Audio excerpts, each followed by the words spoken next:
요즘 여러분을 자주 뵙지 못하기 때문에 저나 우리 교육자들이나 또 여러분 역시 마찬가지로 항상 그리워하고 있는 것 같습니다.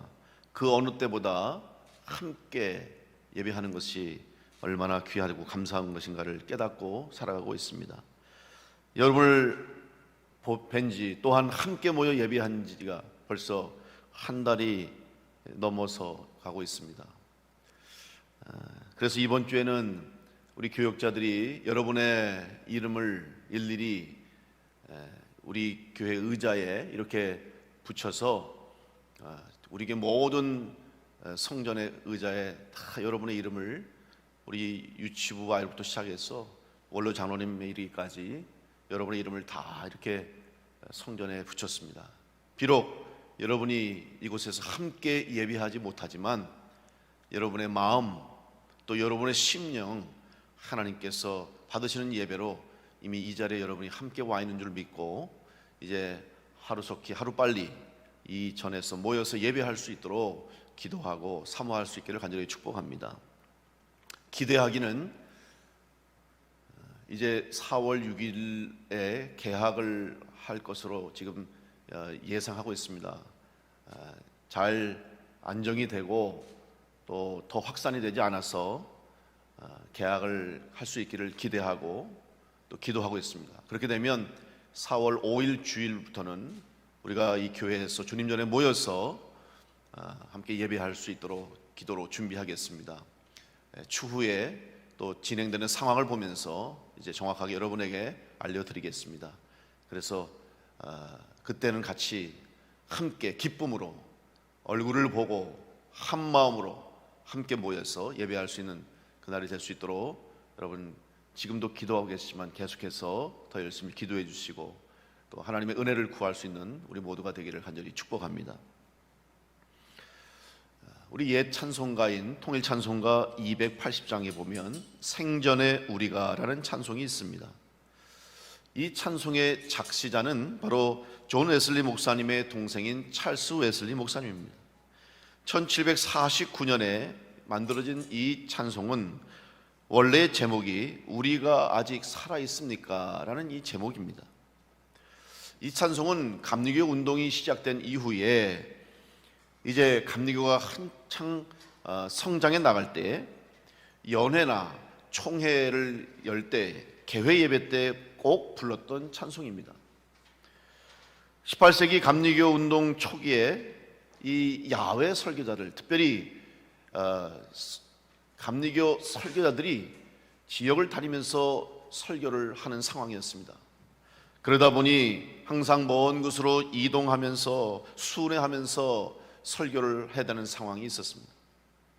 지금처럼 좋은 도로시설 또한 좋은 교통수단이 있었던 시대가 아니었기 때문에 말을 타고 다니고 때로는 걸어 다니면서 열악한 상황과 환경 속에서 하나님 말씀을 전했던 이 설교자들의 상황은 참으로 열악하고 위험했습니다.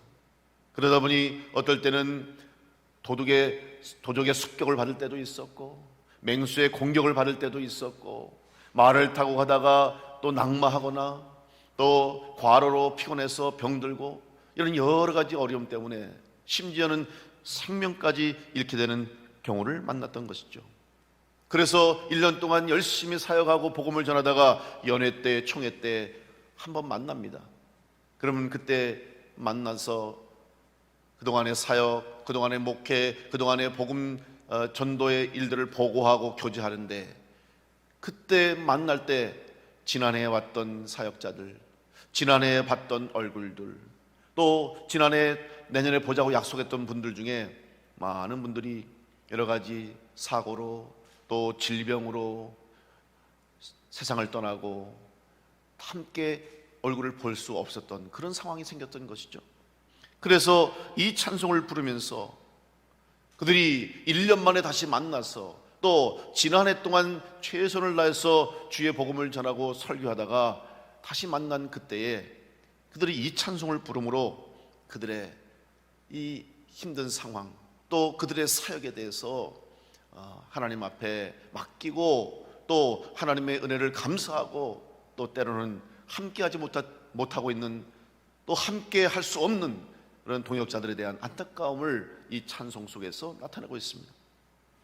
이 찬송가 1절에 보면 생전에 우리가 또다시 모였네 예수의 보호하심을 다 찬송하리라 이렇게 되어 있습니다. 근데 이것은 우리나라 찬송에 기록된 말씀인데, 이것을 실제 작시한 찰스 웨슬리의 가사의 원문을 보면 더 큰 은혜와 감동을 느끼게 됩니다. 우리가 아직 살아 있습니까? 그리고 서로 얼굴을 보고 있습니까? 하나님의 무한한 은혜에 예수께 영광과 감사를 돌리십시다.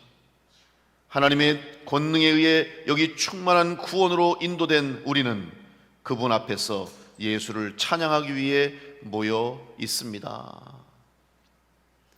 여러분, 얼마나 이 가사를 보면 마음이 감동이 오는지 모르겠어요.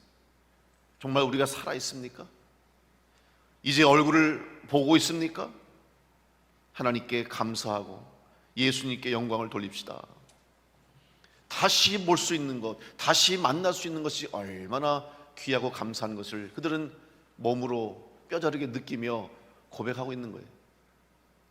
비록 오늘 우리들이 그 당시와 같은 어려움은 아니라 할지라도 이렇게 함께하지 못하고 함께 예배하지 못하고, 특별히 바이러스로 인해서 많은 사람들이 걱정하고 염려하고 건강의 염려, 질병의 염려 가운데 있는 이때에 오늘 이 말씀이 오늘 우리에게 더 다가오고 있습니다. 사실 우리는 이런 어려움을 통해서 이렇게 만날 수 있는 것, 함께 예배하고 할 수 있다고 하는 것이 얼마나 귀하다는 것을 우리가 느끼고 있습니다. 그러나 사실은 이러한 상황이 아니라 할지라도 우리는 매주일 만나는 것, 아니 매일매일 아침마다 눈을 뜨고 매일 아침마다 다시 살아있게 하시고 건강을 주시고 기도하게 하시고 찬양할 수 있게 하신 은혜를 우리는 잊어서는 안 되는 것입니다.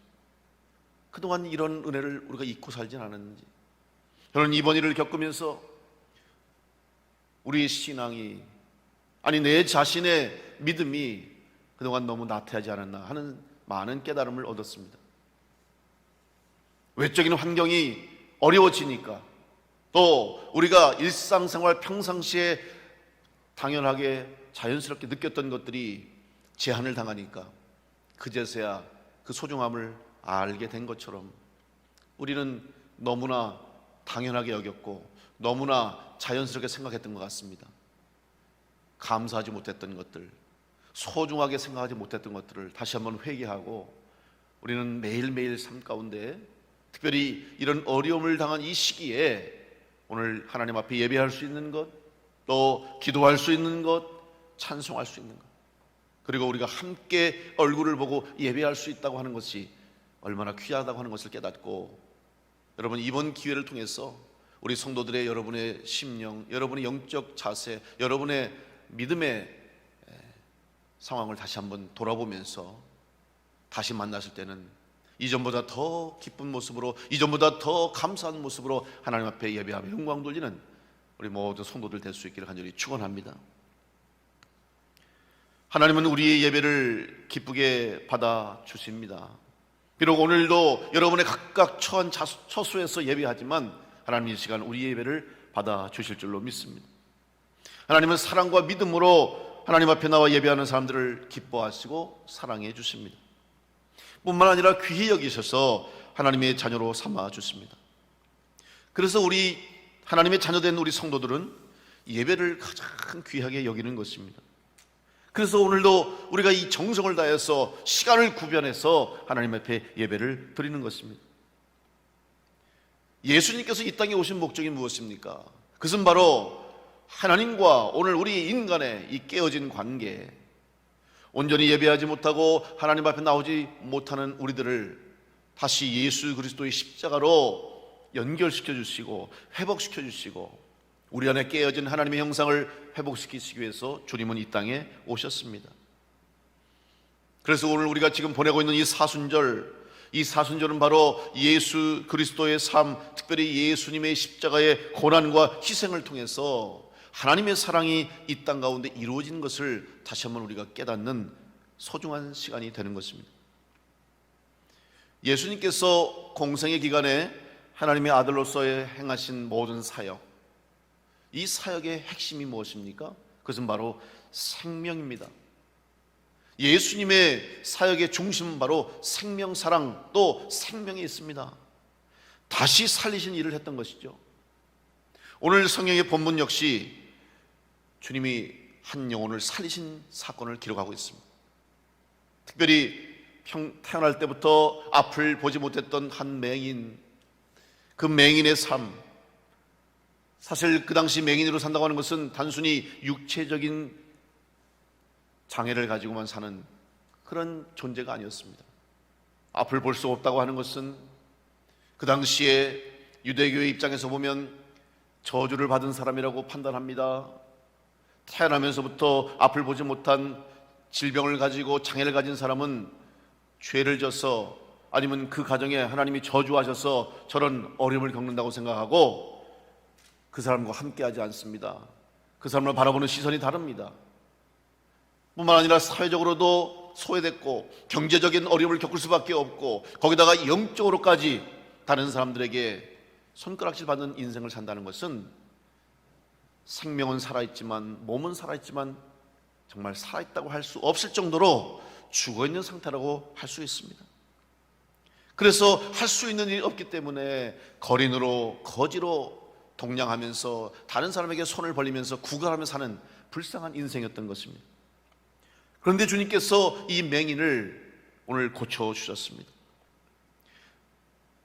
그 맹인을 주님이 보게 하심으로 이 사람은 새 생명을 얻게 되었던 것입니다. 그런데 이렇게 이 영적으로 죽어있고 사회적으로 소외된 이 맹인을 주님이 살려주신 이 사건을 속에서 우리는 그 당시의 사람들의, 특별히 유대교인들과 그 누구보다도 하나님의 말씀을 잘 아는 종교인들의 모습을 발견할 수가 있습니다.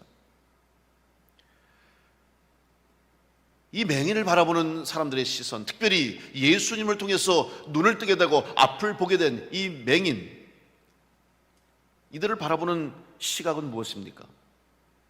앞을 볼 수 없던 사람이 앞을 보게 됐다는 거 얼마나 기뻐할 일입니까? 얼마나 축하받을 일이고 얼마나 감사할 일입니까? 그런데 사람들은 전혀 다른 반응을 보이고 있습니다.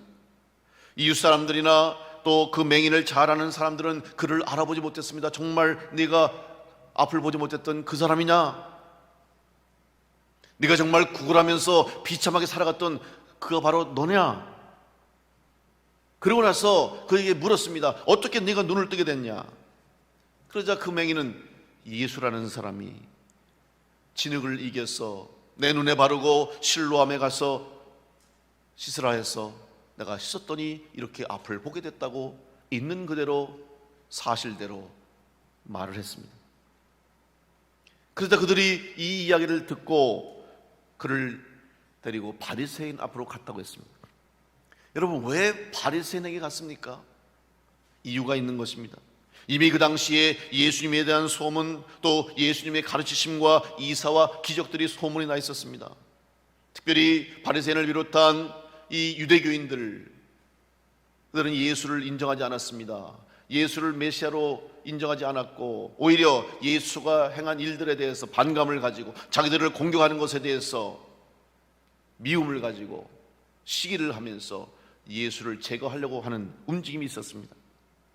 요한복음 9장 22절 말씀 보니까 그 부모가 이렇게 말하는 것은 이미 유대인들이 누구든지 예수를 그리스도로 시인하는 자는 출교하기로 결의하였으므로 그들을 무서워함이라라, 이렇게 말씀하고 있죠. 그러니까 바리새인들이 그 부모에게 와서 물었던 거예요. 정말 네 아들이 태어나면서부터 맹인이었냐?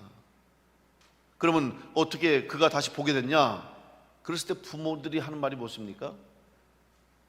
그도 이미 장성한 자고 그가 그를 경험했으니 우리 아들한테 가서 물으시오. 우리는 말할 수 없습니다. 왜냐하면 예수를 메시아로 인정하고 또 예수를 그리스도로 인정하면 출교된다고 하는 거예요. 유대교에서 출교된다고 하는 것은 정상적인 삶을 살 수 없는 거예요. 그래서 자기 입으로 말하지 못하고 아들에게 물으라고 하는 것입니다. 이제 바리새인들은 그 맹인을 찾아갔습니다. 그리고 그에게 똑같은 질문을 합니다. 어떻게 보게 되었느냐? 그의 대답이 역시 변함이 없어요. 똑같이 이야기합니다. 예수님께서 내 눈에 진흙을 발라주시고 실로암 못에 가서 닦으라 해서 나는 고침을 받았을 뿐입니다. 여러분, 진리는 변하지 않습니다. 이 맹인은 예수님이 자기에게 행하신 일을 그대로 말했을 뿐입니다. 사실대로 고백했을 뿐입니다. 오늘 우리가 전하는 복음은 변함이 없어야 됩니다. 우리가 고백하는 우리 신앙이 변해서는 안 되는 거예요. 어떠한 상황에 어떠한 환경에 처했어도 우리가 하나님을 향한 신앙의 고백은 흔들림이 없어야 되는 거예요. 지금 우리의 외적 상황, 여건 상황이 바뀌어져도 여러분, 오늘 우리가 예배하는 일, 기도하는 일, 말씀을 사모하고 하나님 앞에 헌신하고 하나님의 자녀답게 그리스도인답게 살아가는 우리들의 삶의 모습은 변함이 없어야 될 줄로 믿습니다. 때에 따라 달라지고 상황에 따라 우리의 신앙이 달라지고 또 만나는 사람마다 고백이 달라진다면 우리는 온전한 그리스도인의 삶을 살지 못하는 것입니다. 변함없는 진리, 우리에게 주신 이 복음을 우리는 어떠한 상황, 어떠한 환경 가운데서도 우리는 고백할 수 있어야 되는 것입니다. 이제 똑같은 예수님께서 자기를 고쳐주신 것에 대해서 동일하게 고백했던 이 맹인, 자, 그렇다면 눈을 뜨게 되었고 앞을 보게 됐다고 한다면 그러면 어떤 질문을 해야 되겠습니까? 그러면 내 눈을 고친 자, 너로 하여금 앞을 볼 수 있게 해준 예수는 과연 어떤 사람인가? 정말 그가 하나님의 아들인가? 정말 그가 메시아인가? 이렇게 질문해야 되지 않겠습니까? 이것이 또한 자연스러운 궁금증이 될 것입니다. 그런데 그 당시 바리새인들은 그렇게 묻지 않았습니다. 그렇게 생각하지 않았습니다. 그들이 제일 먼저 한 말이 무엇입니까? 요한복음 9장 16절 말씀 보니까 바리새인 중에 어떤 사람은 말하되 이 사람이 안식일을 지키지 아니하니 하나님께로부터 온 자가 아니라 하며 어떤 사람은 말하되 죄인으로서 어떻게 이러한 표적을 행하겠느냐 하여 그들 중에 분쟁이 있었다. 여러분, 그들이 한 말이 무엇입니까? 예수님은 어떤 분인가? 정말 예수님이 하나님의 아들인가? 이렇게 질문한 것이 아니라 그가 오늘 고친 날이 안식일이다. 안식일 날 어떻게 율법을 어기고 병자를 고치느냐? 안식일 날 어떻게 일할 수 있느냐? 그들의 관심은 율법에 있었습니다. 그들의 관심은 예수님이 지금 율법을 어겼다는 것에 초점을 두고 있었던 것입니다. 예수님은 당시에 유대교 율법, 이 형식에 빠져있는 율법주의자들의 모습을 보면서 예수님께서는 그 율법을 어기면서 오늘 이 일을 행하신 것입니다. 여러분, 외적으로 보면 예수님은 분명히 율법을 범하셨습니다. 안식일에 일하면 안 됩니다. 안식일에 병자를 고쳐서는 안 됩니다. 그러나 예수님은 그 일을 하셨습니다. 왜 그랬습니까? 이것은 율법을 범하기 위한 것이 아니고 율법을 깨기 위한 것이 아니에요. 예수님의 사역의 중심은 바로 살리는 일이 있었다는 것이죠. 마태복음 5장 17절 말씀에 예수님 말씀하십니다. 내가 율법이나 선지자를 폐하러 온 줄로 생각하지 말라. 폐하러 온 것이 아니요 완전하게 하려 함이라. 주님은 말씀해 주셨어요. 오히려 율법은 이스라엘 백성들을, 유대인들을 살리기 위한, 하나님의 백성으로 택하시고 하나님이 그들에게 복을 주시기 위한 하나님의 사랑의 약속입니다. 그런데 이 율법을 그들은 스스로 자기들의 껍데기만 만들어버렸어요. 목적과 기능을 잃어버린 율법, 이것은 유대인들에게는 아무런 유익이 없었던 것이죠. 그래서 예수님께서는 오히려 너희가 지키려고 하는 율법이 과연 무엇인가, 또 율법을 주신 하나님의 뜻이 무엇인가를 아시기 위해서, 깨닫게 하시기 위해서 주님께서는 오늘 이런 일을 행하셨던 것입니다. 여러분, 하나님이 이스라엘 백성에게 율법을 왜 주셨습니까? 율법을 주신 이유가 무엇입니까? 이것을 잃어버려서는 안 되는 거예요. 율법의 시초가 무엇입니까? 바로 십계명입니다. 모세를 통해서 예수님이 주신 십계명, 그 십계명을 주신 이유가 무엇입니까?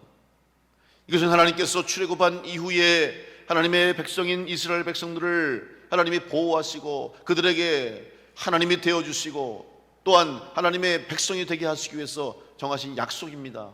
이 말씀을 지키고 이 율법을 지킬 때에 하나님의 인도하심과 보호하심 속에 그들은 가나안 땅에 들어갈 수 있고 이후로도 하나님의 백성으로 영원한 약속을 누릴 수 있는 복을 얻을 수 있는데, 이 율법의 목적과 중심을, 본질을 잃어버렸다는 것입니다. 이제는 더 이상 애굽의 포로가 아닌 하나님의 백성으로 살아가게 하기 위해서, 하나님의 거룩한 백성으로 성결하게 구별되기 위해서 하나님은 이 율법을, 십계명을 주신 거예요. 이것을 지키면 하나님의 백성으로서의 삶을 살 수 있고 하나님의 백성으로 약속하신 그 하나님의 은혜와 복을 누리며 살 수 있다는 것입니다. 그러기 위해서는 이 율법을 지키며 율법을 지킴으로 거룩한 백성, 성결한 하나님의 백성이 되어야 한다는 것이죠. 이것이 바로 율법을 주신 목적이에요. 그러면 성결한 하나님의 백성으로 살아가기 위해서 율법을 지키는데 과연 무엇이 성결한 삶을 사는 방법인가? 오늘 우리들의 신앙도 마찬가지입니다. 우리가 구약의 율법을 따라 사는 것은 아닙니다. 예수님의 주신 새 계명을 가지고 살아가는데 그 계명을 주신 이유가 뭡니까? 하나님의 백성답게 구별된 성결한 삶을 살아가는 것입니다. 그러면 그리스도인으로 이 성결한 삶을 살아가는 우리의 삶의 모습이 어떠해야 되겠습니까? 감리교를 창시하신 존 웨슬리 목사님은 1년에 한 번씩 연회를 개최해서 한 해 동안 복음을 전했던 순회 설교자들이, 또한 평신도 설교자들이 함께 모여서 지난 한 해를 돌아보며 앞으로 주어진 또한 새로운 한 해를 계획하고 하나님 앞에 감사하면서 서로를 격려하는 그런 회의를 했습니다. 그때에 이 시간을 통해서 웨슬리 목사님은 반드시 이 감리교 운동에 참여했던 설교자들과 평신도 지도자들에게 물었던 질문이 있습니다. 그 질문은 바로 이것입니다. 감리교 설교자들을 세우신 하나님의 의도가 무엇을 하고 믿습니까? 여러분, 설교자들을 세우셔서 여러분을 통해서, 우리 감리교 운동을 통해서 이 땅에 하나님의 복음을 전하게 하신 의도가 무엇이라고 믿습니까? 이 질문을 꼭 던졌습니다. 그러면 그것에 모였던 많은 설교자들은 이렇게 대답합니다. 국가, 특별히 교회를 개혁하기 위해서, 그리고 온 땅에 성서적 성결을 전파하기 위해서입니다. 이게 정해진 답이고 또한 이 고백을 하는 것이, 여기에서 감리교 운동에 참여했던 초창기 감리교도들은 이렇게 고백했어요. 나라와 교회를 개혁하기 위해서, 그리고 온 땅에 성서적 성결을 전파하기 위해서 오늘 우리가 복음을 전하는 것입니다. 여기서 성서적 성결이라는 고백이 나와요. 성서적 성결이 무엇입니까? 이것은 바로 웨슬리 목사님이 이렇게 정의를 내리고 있어요. 우리가 복음을 전하고 이 땅에서 하나님이 주신 사명을 감당하고 그리스도인답게 살아감으로 우리가 하는 모든 이 사역들이 무엇이냐? 성서적 성결을 전파하는 것인데, 그러면 성서적 성결은 무엇이냐? 하나님을 사랑하고 하나님을 위해서 온 인류를 사랑하는 것이다. 이것이 무슨 말입니까? 이것은 웨슬리 목사님의 말씀이 아니에요. 이것은 웨슬리 목사님을 통해서 다시 한번 예수님께서 전해주신 새 계명을 확인하는 것입니다. 예수님께서 주신 계명이 무엇입니까? 새 계명을 너에게 주신다고 그랬죠. 하나님을 사랑하고 내 이웃을 내 몸과 같이 사랑하라고 하신 그 말씀, 그것이 바로 거룩한 그리스도인으로, 성결한 그리스도인으로서 성서적 성결을 이 땅에 전파하는 삶을 사는 것이라는 것이죠. 오늘 여러분, 우리가 믿지 않는 사람들과 다른 이유가 무엇입니까? 스스로 우리를 구별하고, 우리가 스스로 그리스도인이라고, 스스로 하나님의 백성이라고, 주님의 제자라고 고백하는 우리들의 이유가 무엇입니까? 그것은 바로 하나님의 말씀에 순종하고 예수 그리스도께서 우리에게 주신 이 새 계명, 하나님 사랑과 이웃 사랑, 이 세상을 사랑하라는 그 말씀 붙잡고 오늘 우리가 이 땅 가운데 살아가고 있는 것입니다. 이것이 먼저 우리의 삶 가운데 온전히 실천되고 이루어질 때 오늘 우리는 그리스도인의 삶을 바르게 살아가고 있는 것입니다. 이것이 정말 하나님의 말씀인 율법을 지키는 자요, 이것이 정말 영적으로 살아있고 깨어있는 자의 모습이 된다고 하는 사실입니다. 그런데 예수님 당시에 유대교인들은, 많은 유대인들은 그동안 그들이 지켜오고 목숨처럼 지키려고 했던 그 율법을 지키려는 그들의 정신, 또한 그들의 노력은 정말 대단합니다. 그 정신만큼은 우리가 본받아야 되고, 또 그 율법을 지키기 위해서 애쓰는 그들의 모습은 정말 우리가 칭찬할 만합니다. 그런데 무엇을 위해서, 무엇 때문에 그렇게 목숨을 걸고 율법을 지키려고 하는지, 그 본분과 본질과 목적을 잃어버리면 그것이야말로 얼마나 어리석은 일인가를 우리는 또한 기억해야 할 것입니다. 오늘 주님께서 안식일 날 앞을 보지 못하는 이 맹인을 고치신 이유가 무엇입니까? 그 당시에 율법을 알고 계셨지만 그럼에도 불구하고 안식일에 이 병자를 고치신 이유, 앞을 볼 수 없었던 맹인을 눈을 뜨게 하심으로 이제는 영적 자유함을 얻게 하고, 그로 하여금 예수 그리스도를 그리스도라고, 예수님을 그리스도라고, 메시아라고 고백할 수 있게 하신 것은 무엇입니까? 하나님이 이 땅에 예수님을 보내신 그 사명을 알게 하시기 위해서 오늘 이 일을 행하셨던 것입니다. 그런데 바리새인을 비롯해서 유대교인들은 그걸 보지 못했어요. 깨닫지 못했어요. 그리고 오히려 그들의 굳어진 틀 안에서 나오지 못하고 율법주의에 빠져서, 왜 예수는 율법을 어기느냐, 왜 예수는 안식일에 일을 하느냐, 거기에 초점을 맞췄다. 오늘 우리들이 주님 일을 할 때 항상 조심해야 할 것이 있습니다. 율법에 빠지지 않도록, 율법주의에 빠지지 않도록. 이 말씀은 다시 말하면 예수님께서 우리에게 이 계명을 주신 이유가 무엇이고 하나님이 우리에게 이 말씀을 주신 이유가 무엇인지를 알을 때에 우리는 그 일을 위해서 헌신할 수 있고 그 일을 위해 충성함으로 이 땅에 하나님의 뜻을 이루어가는 교회와 성도가 될 수가 있는 것입니다. 예수님이 이 일을 행하신 이유가 무엇입니까? 바로 이 땅에 오신 예수님의 목적을 알게 하신 거예요. 생명을 주시기 위해서, 영혼을 살리기 위해서, 이 땅에 죽어가는 많은 영혼들을 살려서 다시 한번 하나님 앞에 온전한 예배자로, 또 하나님 앞에 온전히 하나님의 자녀로 살아가게 하시기 위해서 예수님께서 이 맹인을 고쳐주셨던 것이에요. 그런데 정작 이 유대인들은 예수님께서 왜 이 일을 하셨는지 그 일을 알지 못했습니다. 그래서 오히려 이 맹인에게 왜 예수가 오늘 안식일에 눈을 뜨게 했느냐, 그리고 그가 왜 율법을 어겼느냐, 여기에 초점을 맞췄던 거예요. 요한복음 오늘 본문인 9장 35절부터 38절 말씀 보면 예수께서 그들이 그 사람을 쫓아냈다 하는 말을 들으셨더니 그를 만나사 이르시되 내가 인자를 믿느냐? 대답하여 이르되 주여 그가 누구시니이까? 내가 믿고자 하나이다. 예수께서 이르시되 내가 그를 보았거니와 지금 너와 말하는 자가 그이니라. 이르되 주여 내가 믿나이다 하고 절했다고 기록하고 있어요. 37절에 보니까 예수께서 이르시되 내가 그를 보았거니와 지금 너와 말하는 자가 그다. 이 말씀은 이 맹인은 오히려 실로암에 가서 자기의 눈을 씻음으로 앞을 보게 된 이후에 예수를 못 만났어요. 정작 예수님이 진흙을 자기의 눈에 바를 때 그는 앞을 볼 수 없었기 때문에 예수님을 볼 수 없었죠. 그런데 예수님 말씀대로 순종하고 예수님 말씀대로 행함으로 그가 실로암에 가서 진흙을 닦고 자기의 눈을 씻으면서 앞을 보게 됐죠. 그리고 오늘 이제 처음 예수님을 만난 거예요. 예수님이 자기 앞에 있지만 이 사람은 예수를 본 적이 없기 때문에 예수님을 알아보지 못했던 거예요. 여러분, 지금 유대교인들, 율법주의자들이 이 모습입니다. 예수님을 눈앞에 보고 있지만, 예수님이 자기 앞에서 말씀을 전하고 있지만, 예수님께서 이 땅에 메시아로 오셔서 그들에게 복음을 전하고 있지만, 정작 그들은 자기들이 그동안 기다려왔고 하나님 말씀을 배우면서 또 율법을 지켜가면서 이 땅에 오실 예수 그리스도 메시아를 기다렸건만 당장 눈앞에 와 계신 예수님을 알지 못하고 예수를 모함하고 핍박하고 오히려 예수를 죽게 만들었다는 것이죠. 눈은 뜨고 있지만 그들은 맹인이었습니다.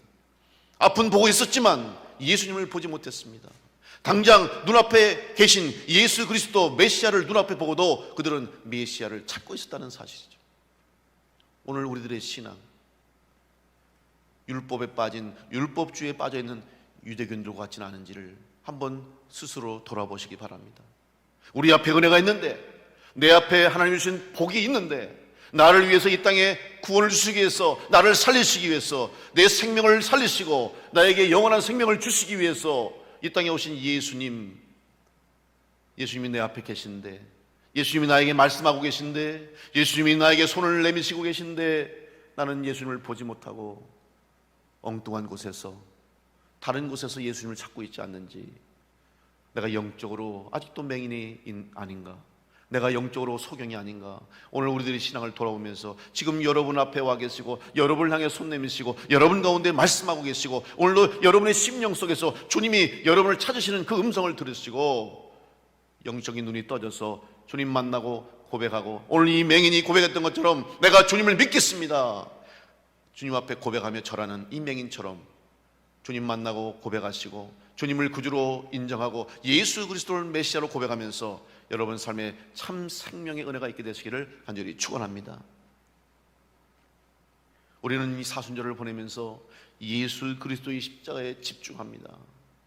예수님의 십자가를 다시 한번 묵상합니다. 왜 예수님이 우리에게 오셨는지, 왜 하나님께서 이 예수 그리스도의 십자가를 통해서 우리에게 구원을 주셨는지를 우리는 생각해야 됩니다. 입으로는 예수님을 부르지만, 입으로는 십자가를 고백한다고 말을 하지만 아직도 영적으로 앞을 보지 못하고 있지는 않은지, 아니 이제는 떴다고 하지만 색안경을 끼고 율법주의자들처럼 바리새인들처럼 바라보아야 할 것을 바라보지 못하고 바라보아서는 안 되는 것만 바라보고 있지 않은지, 오늘 우리들의 잘못된 신앙의 자세를 돌아보아야 할 것입니다. 우리 모두 예수 그리스도의 새 생명을 받은 자로서 이제 우리는 하나님이 주시는 은혜로 영적으로 새로워졌고 또한 육신적으로도 하나님이 주시는 은혜 가운데 살아가고 있다는 사실을 기억하시고 우리는 늘 감사함 가운데 감격하며 기쁨으로 살아가야 할 줄로 믿습니다. 주님이 정말 우리에게 주신 이 새 계명, 이것은 바로 우리를 살리고 우리를 통해서 이 세상을 살리기 위한 하나님의 구원의 계획이라는 것을 여러분 믿음으로 확신하면서 오늘도 주님이 애타게 찾으시는 그 한 사람이 될 수 있도록 오늘 여러분의 심령 가운데 주님이 찾아와 주셔서 또 우리 삶 가운데 찾아와 주셔서 영적으로 앞을 보지 못하고 영적으로 눈을 뜨지 못하고 있는 우리들의 심령 가운데 오늘 주님이 찾아와 주심을 믿으시고 이제 우리의 눈에 진흙을 발라 기도하시고 실로암에 가서 씻으라고 말씀하실 때에 주의 말씀 그대로 믿고 순종하고 실로암에 가서 우리의 눈을 닦을 때에 우리가 다시 한번 새로운 영적 존재가 되어서 이전에 보지 못했던 것을 보게 되고 이전에 알지 못했던 것을 알게 되므로 하나님의 구원의 은혜에 동참하는 복된 성도들이 다 될 줄로 믿습니다. 순종의 자세를 보이시기 바랍니다. 이 맹인이 믿음으로 고백했다는 사실이 중요해요. 그런데 그 믿음 속에는 예수님의 말씀에 대한 신뢰와 순종과 행함이 있었다는 사실을 기억하십시오. 예수님이 진흙으로 자기의 눈에 진흙을 발랐을 때, 가서 실로암에 씻으라 했을 때, 여러분 생각해 보세요. 만약 그렇게 한들 낫겠어? 아니, 진흙을 눈에 발라서 이 진흙을 씻으면 앞을 본다면 내가 수십 번 했지. 예수님 말씀을 신뢰치 않고 예수님의 말씀을 가치 없는 것으로 여기고 불순종했다면 그는 영원한 맹인이 돼서 영원한 고통 속에서 헤어나오지 못했을 거예요. 그러나 예수님을 보지는 못했지만 예수님 말씀을 믿고 신뢰하고 순종하고 행했을 때 그에게 눈이 뜨게 되는, 새 생명을 얻게 되고 새 삶을 찾게 되는 은혜가 임하게 된 줄로 믿습니다. 여러분, 우리는 오직 예수 그리스도의 말씀에만 집중해야 됩니다. 세상 사람들의 소리에, 세상의 소리에 귀 기울이지 마시고 예수님의 말씀에 귀 기울이시고, 오늘 우리에게 주신 이 말씀, 특별히 사순절을 통해서 여러분이 말씀을 읽으시고 말씀을 묵상하시고 기도하시는 이 기간을 통해서 주님이 특별히 이러한 때 우리에게 주시는 말씀에 순종하시고 그 말씀대로 행함으로 오늘 다시 한번 영적인 눈을 떠서 새로운 생명을 얻고 새 삶의 기쁨을 회복함으로 주님께서 부탁하신 귀한 사명을 감당하여서 하나님께 영광 돌리는 우리 교회와 성도가 되시길 간절히 축원합니다. 여러분, 우리가 지금 겪고 있는 이 상황, 우리가 당하고 있는 이 어려움, 저는 분명히 하나님께서 이러한 때 주시는 은혜가 있다고 분명히 믿습니다. 아마 여러분도 지금 이 사순절을 보내면서 특별히 하나님 앞에 함께 예배하지 못하고 성도가 교제하지 못하고 주님 전에 나오지 못하는 이러한 상황 속에서 오늘 주님께서 우리에게 기대하는 것이 무엇인가? 그동안 형식적인 신앙생활, 율법주의에 빠져있던 우리의 부족한 믿음, 또 바라보아야 할 것을 바라보지 못했던 우리의 약한 것들을 다시 한번 깨닫게 하시기 위해서 이 기회를 주신 줄로 믿고 다시 한번 하나님 앞에 나올 때에 부족함이 없는 모습으로 나올 수 있도록, 하나님 앞에 온전히 설 수 있도록 기도하며 준비하고 주의 말씀에 순종하는 자들이 되어서 다 영적 소경이 아니라 영적으로 눈을 뜬 자가 되어서 주님 바라보시고 십자가 바라보시고 이 땅 가운데 주신 사명 잘 감당해서 우리 하나님 앞에 섰을 때 잘했다 칭찬받는 승리하는 복된 성도를 될 수 있기를 간절히 축원합니다.